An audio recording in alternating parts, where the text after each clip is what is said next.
അന്ന് പെയ്ത മഴയിൽ ഭാഗം 15. കഥയിലേക്ക് പോകുന്നതിന് മുൻപ് നിങ്ങൾ ആദ്യമായാണ് ഈ ചാനൽ കാണുന്നതെങ്കിൽ ചാനൽ സബ്സ്ക്രൈബ് ചെയ്ത് ബെല്ലൈക്കൺ ക്ലിക്ക് ചെയ്ത് നോട്ടിഫിക്കേഷൻസ് എല്ലാം ഇനേബിൾ ചെയ്യാൻ മറക്കരുത്. കൂടാതെ കഥ ഇഷ്ടമായാൽ നിങ്ങളുടെ ഒരു ലൈക്കും കമൻറ്റും പ്രതീക്ഷിക്കുന്നു.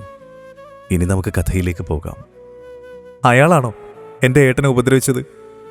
എൻ്റെ ഏട്ടൻ എന്താ സംഭവിച്ചേ? പറ. എൻ്റെ ഏട്ടൻ ജീവനോടെ ഉണ്ടോ? വർഷ അവനെ പിടിച്ചു കുലുക്കി. അവൻ്റെ ഉത്തരത്തിനായി എല്ലാവരും ആകാംക്ഷയോടെ കാതുകൂർപ്പിച്ചു. എനിക്കോ അയാൾക്കോ നിന്റെ ഏട്ടനോട് ഒരു ദേഷ്യമില്ല. പക്ഷെ എന്ത് പറയാനാ, ആ പാവം കാലക്കേടിന് ആ ടൈമിൽ അവിടെ എത്തുകയും ചെയ്തു. അയാളുടെ മുഖം നേരിട്ട് കണ്ട നിന്റെ വിനുവേട്ടനെ ബാക്കി വെച്ചേക്കുന്നത് ശരിയല്ലെന്ന് അയാൾക്ക് തോന്നിക്കാണും. അയാൾ എന്നോട് പറഞ്ഞത് നിന്റെ വിനുവേട്ടൻ്റെ തലയ്ക്കടിച്ചു എന്ന്. പക്ഷെ പ്രിയയുടെ ഫോണിൽ നിന്നും എമർജൻസി നമ്പറിൽ പോലീസിന് കോള് പോയിട്ടുണ്ടെന്ന് മനസ്സിലാക്കിയ ഉടനെ തന്നെ അയാൾ നിന്റെ ഏട്ടനെയും പൊക്കിയെടുത്ത് ഞാൻ കൊടുത്ത വാച്ചും എടുത്ത് അവിടുന്ന് സ്ഥലം വിട്ടു.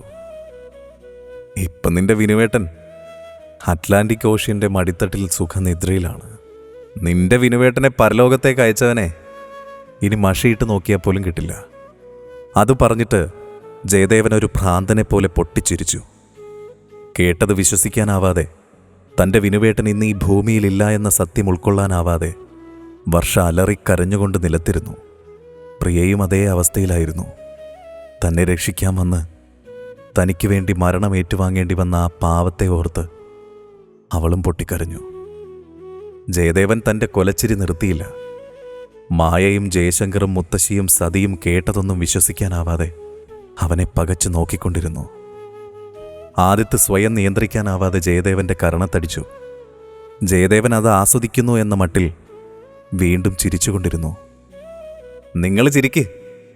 കരഞ്ഞു വീർത്ത കണ്ണുകളുമായി വർഷ എഴുന്നേറ്റ് വന്ന് ജയദേവന് നേരെ നിന്നുകൊണ്ട് പറഞ്ഞു. അവൻ തൻ്റെ ചിരി നിർത്തിയില്ല. ഇത് നിന്റെ അവസാനത്തെ കൊലച്ചിരിയായിരിക്കും. വർഷ പറഞ്ഞത് കേട്ട് ജയദേവൻ അവളെ പുച്ഛത്തോടെ നോക്കി. ആദിത് സാറാണ് നിന്റെ സവിതയെ കൊന്നെന്ന് വിചാരിച്ചിട്ടല്ലേ നീ ഈ താണ്ഡവം അത്രയും ആടിയത്? പ്രിയേച്ചിയുടെ ജീവിതം നശിപ്പിച്ചത്, ഒരു തെറ്റും ചെയ്യാത്ത എൻ്റെ വിനുവേട്ടനെ കൊന്നത്. ഈ കൊലച്ചിരി കഴിയുമ്പോൾ ഞാൻ മടക്കി വെച്ച പേജുകളൊന്ന് വായിച്ചു നോക്ക്. അത് കഴിയുമ്പോഴും നിന്റെ ചുണ്ടിൽ ഇതേ ചിരി ഉണ്ടായിരിക്കണം. വർഷ ജയദേവൻ്റെ നേരെ അവളുടെ കയ്യിലിരുന്ന സവിതയുടെ ബുക്ക് നീട്ടിപ്പിടിച്ചു. അവൻ ചിരി നിർത്തി അവളുടെ കയ്യിൽ നിന്നും ബുക്ക് വാങ്ങി. അവൾ മടക്കി വെച്ച പേജുകൾ തുറന്നു വായിച്ചു. ജയദേവന് തൻ്റെ കണ്ണുകളെ വിശ്വസിക്കാനായില്ല. കണ്ണുനീർ മൂടി അവൻ്റെ കാഴ്ച മങ്ങി. കണ്ണുകൾ തുടച്ച് വീണ്ടും അത് വായിച്ചു. അത് കണ്ട് വർഷ പൊട്ടിച്ചിരിച്ചു. ആർക്കും കാര്യമെന്തെന്ന് മനസ്സിലായില്ല. നിനക്ക് കരയാനൊക്കെ അറിയോ? വർഷ അവനെ പരിഹാസത്തോടെ നോക്കി. കരയാനൊന്നും സമയമായിട്ടില്ല. ഇതും കൂടി കേട്ടു നോക്ക്. തൻ്റെ കയ്യിലിരുന്ന ഫോൺ ഉയർത്തിപ്പിടിച്ച് വർഷ അവനോട് പറഞ്ഞു. അവൾ അവളുടെ ഫോണിലുണ്ടായിരുന്ന വോയിസ് റെക്കോർഡർ ഓൺ ചെയ്തു. ഒച്ചവെക്കുവോ അലറിക്കരയോ എന്തു വേണേ ചെയ്തോ. ആരും വരാൻ പോകുന്നില്ല. പിള്ളേര് പുറത്തു പോയേക്കുവാ. എൻ്റെ ഭാര്യ, അവള് മുഖം മിനുക്കാൻ പോയി. പിന്നെ ഉള്ളത് മുത്തശ്ശിത്തള്ള, അവർക്ക് വീണിടം വിഷ്ണുലോക. ഇനി ആരെങ്കിലും ഫോൺ വിളിക്കാനാണെങ്കിൽ അവർ വരുന്നതിന് മുന്നേ ഞാൻ എൻ്റെ കാര്യം അങ്ങ് സാധിക്കും. ജയശങ്കറിൻ്റെ ശബ്ദം എല്ലാവരും കേട്ടു. നാണമില്ലേ നിങ്ങൾക്ക്? എൻ്റെ അച്ഛൻ്റെ പ്രായമുണ്ടല്ലോ. മര്യാദക്ക് വാതിൽ തുറക്കുന്നുണ്ടോ? വർഷ പറയുന്നു. തുറക്കാലോ. അതിനു മുന്നേ എനിക്കിച്ചിരി പരിപാടിയുണ്ട്. നീ സമ്മതിച്ചാ നമുക്കൊരു ബഹളവുമില്ലാതെ കാര്യം കഴിഞ്ഞ് മാനം മര്യാദയ്ക്ക് ഇവിടുന്ന് പോവാം. ഇല്ലെങ്കിൽ അയാളുടെ പേടിപ്പിക്കുന്ന ശബ്ദം. നിങ്ങളുടെ ആഗ്രഹം നടക്കണമെങ്കിൽ ഞാൻ മരിക്കണം. വർഷ കാർക്കിച്ച് തുപ്പുന്നു. പിന്നെ അവിടെ എന്തൊക്കെയോ പിടിവലി നടക്കുന്ന ശബ്ദം കേൾക്കുന്നു. വർഷയുടെ വായ പൊത്തിപ്പിടിച്ചിരിക്കുന്നത് പോലെ അവളുടെ ഞരക്കവും. പിന്നെ ഫോൺ എങ്ങോട്ടോ വീഴുന്ന ഒച്ച കേൾക്കുന്നു. അവിടുത്തെ ബലപ്രയോഗത്തിനിടയിൽ അയാൾ പറയുന്നത് വ്യക്തമായി കേൾക്കാമായിരുന്നു. എടീ, അധികം കിടന്ന് നെകളിക്കരുത്. പണ്ടൊരുത്തി ഇതുപോലെ എൻ്റെ മുൻപിൽ കിടന്ന് വിലസിയതാ. ഒരു പ്രാവശ്യം അവളോടൊന്ന് വഴങ്ങിത്തരാൻ പറഞ്ഞപ്പോൾ അവക്ക് അഹങ്കാരം. ഓരോ പ്രാവശ്യവും അവൾ എന്നെ ആട്ടി അകറ്റി. എന്നെങ്കിലും അവളെ എൻ്റെ കയ്യിൽ കിട്ടുമെന്ന് എനിക്കറിയാമായിരുന്നു. അങ്ങനെ കാത്തിരുന്ന ഒരിക്കൽ അവളെ എൻ്റെ കയ്യിൽ കിട്ടി. കാല് പിടിച്ച് അപേക്ഷിച്ചിട്ടും അവൾ എൻ്റെ നേരെ കാർക്കിച്ച് തുപ്പി. അലറി വിളിക്കാൻ തുടങ്ങിയപ്പോൾ ചവിട്ടി താഴ്ത്തി ഞാൻ അവളെ കുളത്തിലോട്ട്. പക്ഷെ എൻ്റെ നല്ല കാലത്തിന് ആ കുറ്റം ഒരു ചെറുക്കൻ സ്വയമേധയെ ഏറ്റെടുത്തു. അവൻ്റെ തന്തയും ഞാനും കൂടി ലക്ഷങ്ങൾ കൊടുത്ത പോലീസുകാരുടെ വായടപ്പിച്ചത്. അവളുടെ ഗതി നിനക്കും വരണ്ടെങ്കിൽ നീ മര്യാദക്ക് എന്നെ അനുസരിച്ച് നിന്നോ. വർഷ അത് ഓഫ് ചെയ്തു. ആദ്യത്തെ തരിച്ചു നിന്നുപോയി. താനൊരു കൊലപാതകയാണെന്നോർത്ത് ഇത്രയും നാൾ നെഞ്ചുപൊട്ടി പാപഭാരവും പേര് നടന്നത് അവൻ്റെ മനസ്സിലൂടെ കടന്നുപോയി. താൻ അച്ഛനെപ്പോലെ സ്നേഹിച്ച മനുഷ്യൻ, അയാൾ ചെയ്ത കൊടും ക്രൂരത ഒരു മടിയും കൂടാതെ തൻ്റെ തലയിലേക്ക് വെച്ചു തരികയായിരുന്നു. ജയദേവന്റെ കണ്ണുകൾ കോപം കൊണ്ട് ചുവന്നു. അടക്കാനാവാത്ത ദേഷ്യത്തോടെ അവൻ ജയശങ്കറിന്റെ നേരെ ചെന്നു. കുറ്റം പിടിക്കപ്പെട്ട കള്ളനെപ്പോലെ ജയശങ്കർ ആലില പോലെ വിറച്ചു. മുത്തശ്ശിയും ആദിത്തും അന്താളിപ്പോടെ അയാളെ നോക്കി. സവിതയുടെ ഡയറിക്കുറിപ്പുകൾ വായിച്ച് നിങ്ങളുടെ യഥാർത്ഥ സ്വഭാവം ഞാൻ മനസ്സിലാക്കിയിരുന്നു. എന്നെങ്കിലും നിങ്ങൾ എൻ്റെ അടുത്തും വന്ന് ചാടുമെന്ന് എനിക്കറിയായിരുന്നു. കരുതിയിരിക്കുകയായിരുന്നു ഞാൻ. പക്ഷെ നിങ്ങളാണ് സവിതയുടെ മരണത്തിന് ഉത്തരവാദിയെന്നോ ഇങ്ങനൊരു കുറ്റസമ്മതം നിങ്ങളുടെ നാവിൽ നിന്ന് വീഴുമെന്ന് ഞാൻ ഒരിക്കൽ പോലും പ്രതീക്ഷിച്ചില്ല. വർഷ ജയശങ്കറിനെ നോക്കി പല്ല് കടിച്ചു. ജയദേവൻ അയാളുടെ കോളറിൽ പിടിച്ചു. നിങ്ങളൊരു സ്ത്രീലമ്പടനാണെന്ന് എനിക്കറിയായിരുന്നു. പക്ഷെ സ്വന്തം മകൻ സ്നേഹിക്കുന്ന പെണ്ണിലും നിങ്ങൾ കാമം കണ്ടെത്തുമെന്ന് ഞാൻ വിചാരിച്ചില്ല. ജയദേവൻ മുരണ്ടു. മോനെ, ഞാൻ മദ്യലഹരിയിൽ എന്തോ അറിയാതെ പുലമ്പിയതാ. അതൊന്നും സത്യമല്ല മോനെ. ജയശങ്കർ മകന്റെ മുഖത്ത് നോക്കി വിക്കി വിക്കി പറഞ്ഞു. സത്യമല്ലേ? അപ്പൊ ഇതോ?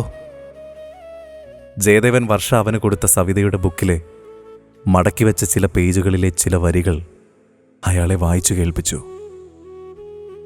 മുത്തശ്ശിയും അമ്മമാരും ദീപാരാധന തൊഴാൻ അമ്പലത്തിൽ പോയി. വികാസാറിന് പനിയായത് കാരണം അദ്ദേഹവും അപ്പേട്ടനും ഇവിടെ ഉണ്ടായിരുന്നു. അദ്ദേഹത്തിനുള്ള അത്താഴം തയ്യാറാക്കിയിട്ട് മേല് കഴുകാൻ ഞാൻ കുളപ്പുരയിലേക്ക് പോയി. മുഷിഞ്ഞ ബ്ലൗസും പാവാടയും ഇട്ട് മുങ്ങി നിവർന്നപ്പോൾ പടവിൽ മാറാൻ വെച്ചിരുന്ന ദാവണിയും കയ്യിൽ പിടിച്ച് എന്നെ നോക്കി വഷളം ചിരിയുമായി അയാൾ ഇരിക്കുന്നു. എൻ്റെ കയ്യിൽ കടന്നു പിടിച്ചു. എന്നെ വലിച്ച് അയാളുടെ ദേഹത്തേക്കിടാൻ നോക്കി.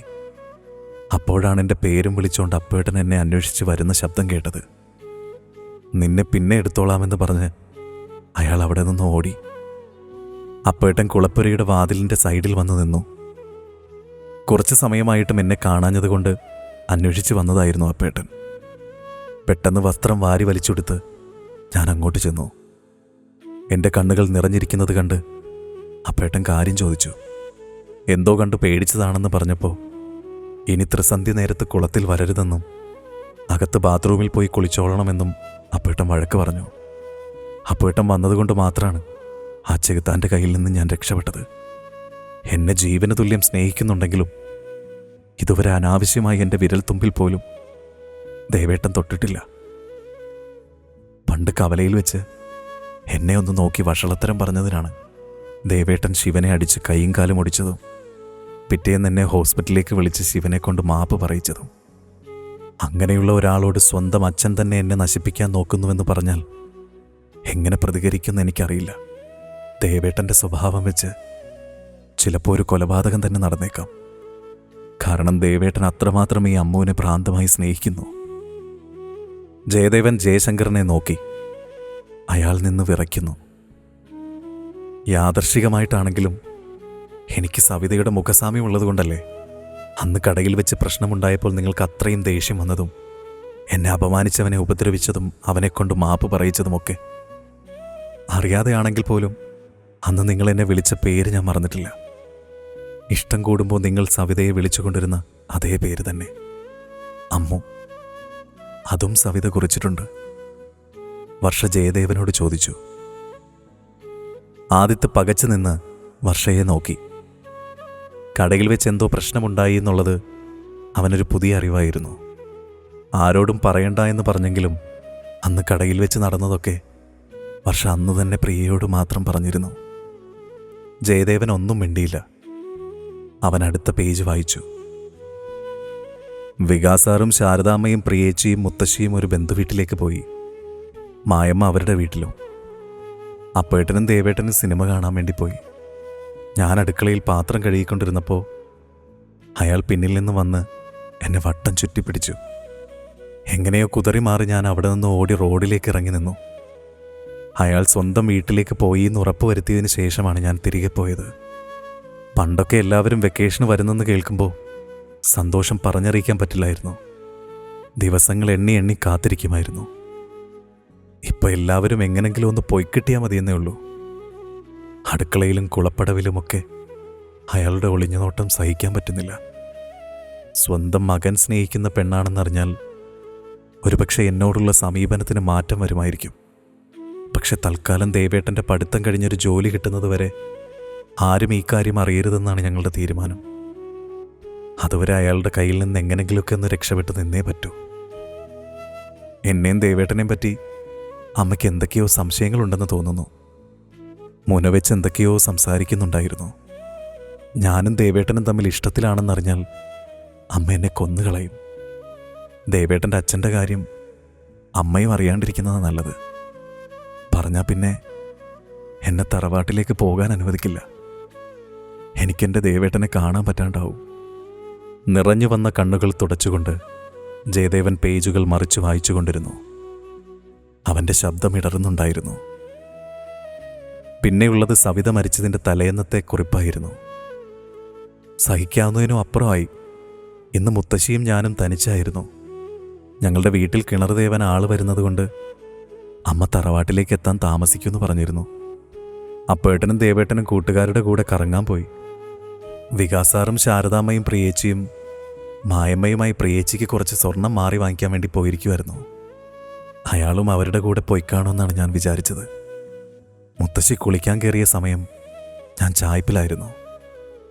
അമ്മ കാണാതെ എടുത്തു വെച്ച കുറച്ച് പുസ്തകങ്ങൾ വായിക്കാൻ. ആരോ ചായ്പടക്കുന്ന ശബ്ദം കേട്ടു. ദേവേട്ടൻ എന്നെ പറ്റിക്കാൻ വേണ്ടി വരുന്നതാകുമെന്നാണ് ഞാൻ വിചാരിച്ചത്.